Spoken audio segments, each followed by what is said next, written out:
Recently, I checked off an item from my bucket list as I electronically published my mother's novel, Divided Pathways, 16 years after she passed away from early onset Alzheimer's. My mother grew up in the 40s in Southern California, in the land of big stars. She spent her afternoons in the dark theaters, watching the movies that allowed her to escape the reality of war and poverty. She was creative and passionate, a believer and a dreamer, and from her I learned that if you believe, you can achieve.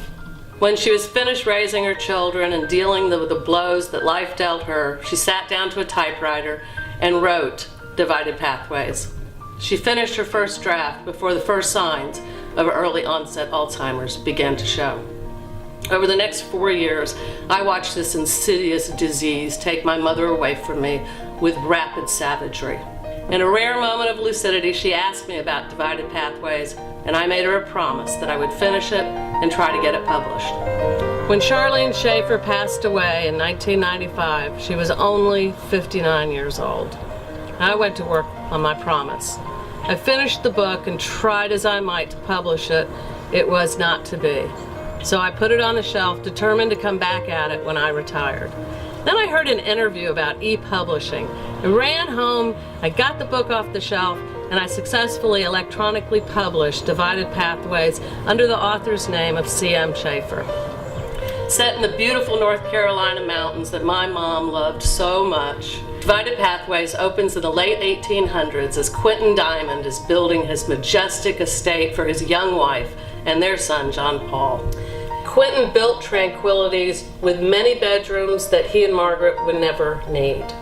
Instead of a home filled with love and laughter, one fateful night leaves John Paul with a lifetime of questions, loss, and a growing hatred for anyone named Holler. John Paul raised his daughter, Maggie, with stories of the bad blood between the Diamonds and the Hollers, but nothing he taught her could ever prepare her or her heart for when she met Eben Holler. Divided Pathways is a story of consequences of kept secrets and forbidden love, and how it affects 3 generations of the Diamond family. More than a great story, Divided Pathways has become my vehicle to raise awareness and funds for early onset Alzheimer's research. As part of the proceeds of every book will go to the Alzheimer's Association. Divided Pathways is an easy-to-read period romance with rich characters, and my mother put a little bit of herself into every one of them. I started this journey as a tribute to my mother, but it has now become my passion. Great story, great cause. I hope you will agree.